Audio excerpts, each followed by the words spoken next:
On the 7th of March, 2020, an Air Canada Embraer ERJ-190 set flight to Denver from Toronto, speeding down the Toronto Pearson International Airport runway. Just behind it, another Air Canada aircraft, this time a Boeing 777 heading to Halifax, was somehow also given takeoff clearance for the same runway. The massive 777 was now on a collision course with the decelerating Embraer 190 and only seconds away from disaster. This is the story of how two Air Canada planes and air traffic control ran it dangerously close. The 777 was trailing the Embraer 190 at high speed with hopes to take off after it was fully airborne. However, rather than go airborne, the ERJ-190 crew, unaware of what was behind them, notified for a rejected takeoff due to a bird strike. But no one could hear their call. The Air Traffic Control Centre for Toronto Pearson is centrally positioned within its 5-runway layout for optimal visibility. However, due to the varying positions of the runways, traffic controllers don't always have the best view of some positions and have to resort to using binoculars. On the day of the incident, the weather was good, with light winds and very good visibility. The traffic controller in charge of takeoffs and landings had started his shift at 6:15 a.m. local time and rotated through multiple different controller positions until 9:30 a.m. when he took on the role of the tower controller. The reason he rotated through multiple roles was that only 4 out of 9 Air Traffic Control Center workstations were occupied. And with 2 of the controllers focused on handling ground movement on the taxiways and another dealing with giving out air traffic control radio clearance, he was left having to perform multiple roles covering the position of the north and south controllers. This situation wasn't ideal for concentration. However, the presence of guidance and control systems such as RIMCAS, or Runway Incursion Monitoring, and Conflict Alert subsystem in the control tower, combined with the rather low traffic of departures and landings, meant that he should have been able to make it work. But on this very day, those warning systems would fail him. Because the weather was clear, the traffic controller used what is known as pilot-applied visual separation rules between departing aircraft. This meant that it was up to the pilots in the aircraft behind to maintain visual separation between their aircraft and the aircraft ahead, rather than wait for the aircraft ahead to be fully airborne. By doing this, the controller felt he could save himself some time because the normal separation rules wouldn't allow him to grant takeoff clearance until specific separation metrics had been hit. If aircrafts are ever positioned too close due to the application of pilot-applied visual separation, there's a risk of the plane in front subjecting the one behind to immense wake turbulence. But luckily for the controller, the plane ahead that day was the smaller Embraer 190 and not the massive 777 jet. This, however, would not be the only worry for the controller. That morning, 83 passengers and 4 crew members boarded Air Canada Flight 1037 from the Toronto Pearson International Airport to Denver, Colorado, ready for takeoff.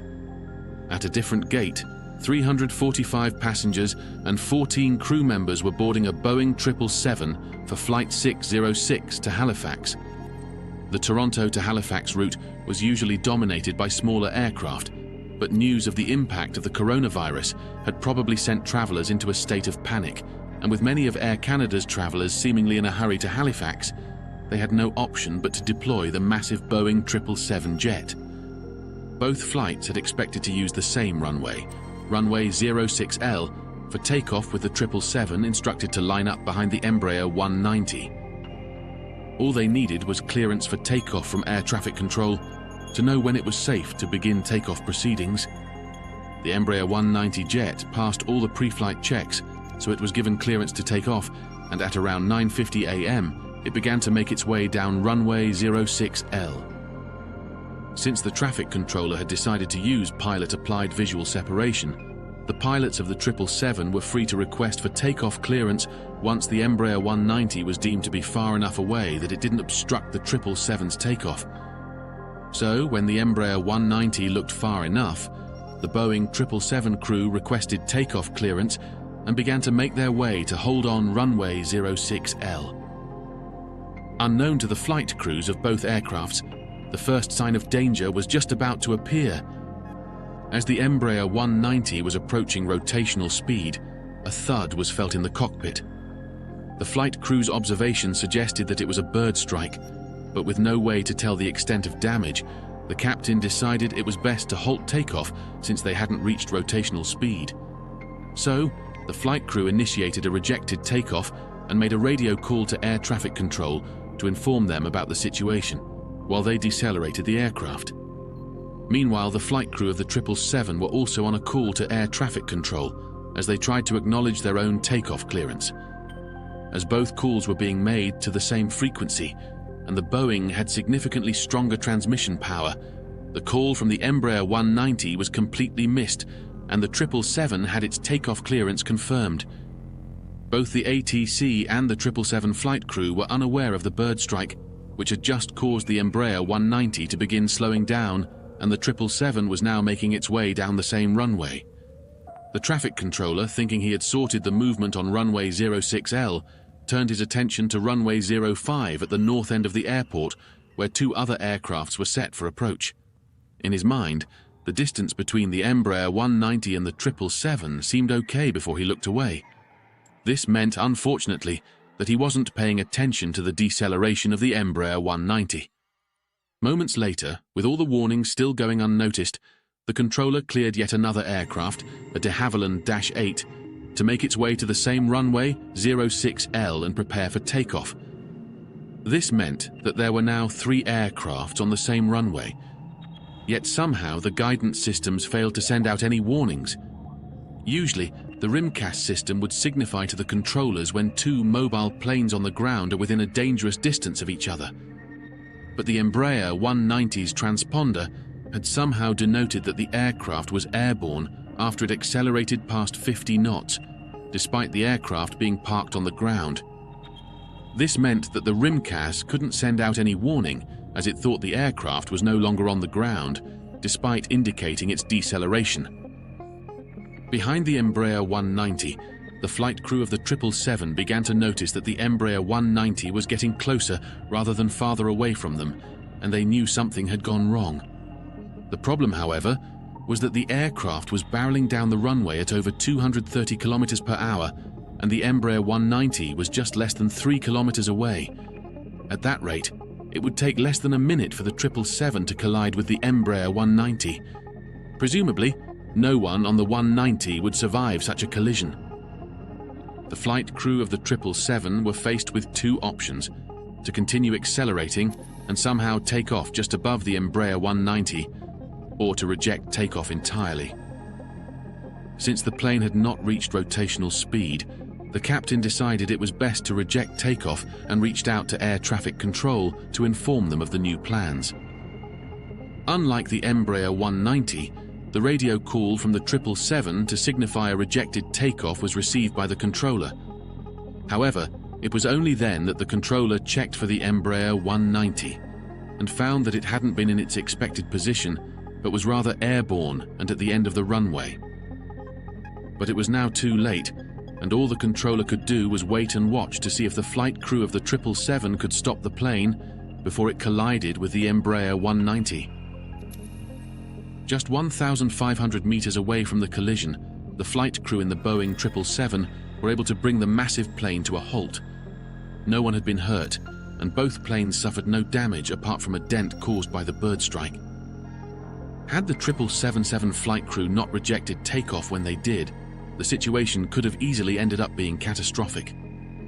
A TSB report into the incident offered insight into what could have led to this incident.